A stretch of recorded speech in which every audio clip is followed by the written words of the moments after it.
રહ્યા છો વાયનન ન્યૂઝ. હવે જોઈએ અગત્યના સમાચાર. ભારતીય જનતા યુવા મોરચા દ્વારા પુણ્ય શ્લોક અહિલ્યાબાઈ હોલકરજીની 300મી જન્મજયંતિની ઉજવણીના ભાગરૂપે યુવા સંમેલનનું આયોજન કરવામાં આવ્યું હતું. વડોદરા મહાનગર ભારતીય જનતા યુવા મોરચા દ્વારા પુણ્ય શ્લોક અહિલ્યાબાઈ હોલકરજીની 300મી જન્મજયંતિની ઉજવણીના ભાગરૂપે યુવા સંમેલનનું આયોજન રેસકોર્સ વાણિજ્ય ભવન ખાતે કરવામાં આવ્યું હતું. સંમેલનમાં શહેર ભાજપ પ્રમુખ ડોક્ટર જયપ્રકાશ સોની, ડેપ્યુટી મેયર ચિરાગ બારોટ, ભારતીય જનતા યુવા મોરચાના પ્રમુખ પાર્થ પુરોહિત, મુખ્ય વક્તા તરીકે ગુજરાત પ્રદેશ મહિલા મોરચાના પ્રમુખ સીમાબેન મોહિલે, યુવા મોરચાના સભ્યો અને કાર્યકર્તાઓ મહાનુભાવો ઉપસ્થિત રહ્યા હતા. કાર્યક્રમનું દીપ પ્રાગટ્ય કરીને શરૂ કરાવ્યું હતું. આ સંમેલનમાં યુવાનોની ભાગીદારી સાથે અહિલ્યાબાઈ હોલકરના જીવન તેમજ શાસન અને સમાજ પ્રત્યેના યોગદાનની ચર્ચા કરવામાં આવી, જેમાં તેમની ન્યાયપ્રિયતા, ધર્મનિરપેક્ષ શાસન અને સામાજિક સુધારણાઓનો ઉલ્લેખ થયો છે. કાર્યક્રમનો હેતુ યુવાનોમાં રાષ્ટ્રભક્તિ અને સામાજિક જવાબદારીની ભાવના જગાડવાનો હેતુસર આ સંમેલનનું આયોજન કરવામાં આવ્યું હતું.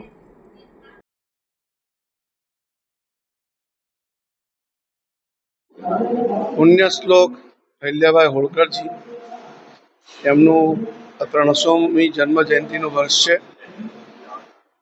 અલગ અલગ સંસ્થાઓએ સંપૂર્ણ વર્ષ દરમિયાન અલગ અલગ પ્રકારની ઉજવણી કરીને એમના જીવનના મુખ્ય ઘટનાઓ, આદર્શો એ લોકો સુધી પહોંચાડવા પ્રયત્ન કર્યો છે. એ જ ક્રમમાં ભારતીય જનતા પાર્ટી વડોદરા મહાનગરે પણ દિનાંક 21થી 31 સુધી અલગ અલગ કાર્યક્રમોનું આયોજન કરીને પુણ્ય શ્લોક અહિલ્યાબાઈએ જે એમના જીવનમાં કામો કર્યા, સમાજને પ્રેરણા આપે એવા કામો હતા.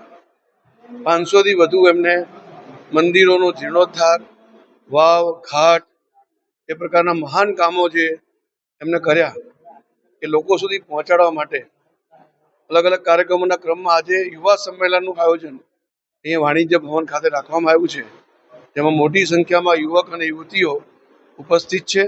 એમની સમક્ષ આજે પુણ્ય શ્લોક અહિલ્યાબાઈજીના વિષય પર વાતચીત કરવામાં આવશે. ધન્યવાદ.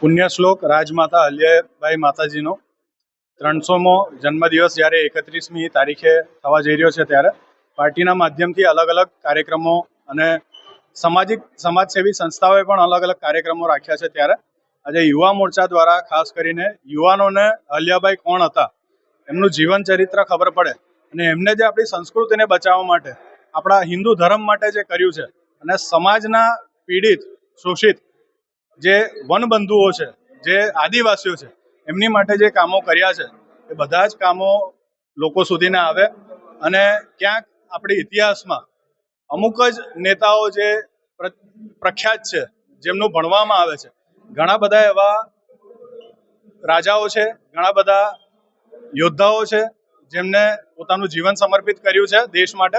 એમને યાદ કરીને ખાસ કરીને પુણ્ય શ્લોક જે એમને બિરુદ મળ્યું છે, એ બિરુદ એમને ત્યારના શંકરાચાર્યજી દ્વારા આપવામાં આવ્યું હતું અને એ ત્રણ જ વ્યક્તિ છે જેને આ બિરુદ આપવામાં આવ્યું હતું. એ પણ લોકોને ધ્યાનમાં નથી, એટલે એમને લોકોને ધ્યાનમાં આવે કે અહિલ્યાબાઈ કોણ હતા. અને 8 વર્ષથી લઈને એમનું આખું જીવન એમના પરિવારને ગુમાવ્યો, તે છતાં પહેલા એવા રાણી જેમને પોતે શાસન કર્યું.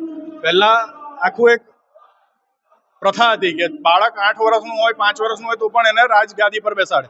અહિલ્યાબાઈએ પોતે, એમના પુત્ર નહોતા, એમના પતિનું અવસાન થયા પછી પોતે રાજગાદી પર બેઠા, એમને સંચાલન કર્યું. એની માટેની આજે આખી માહિતી અમે યુવા મોરચાના માધ્યમથી અને મુખ્ય વક્તા આજે અમારા સીમાબેન મોહિલે અને અમારા પાર્ટીના અધ્યક્ષ જયપ્રકાશભાઈ લોકો વચ્ચે મૂકવાના છે.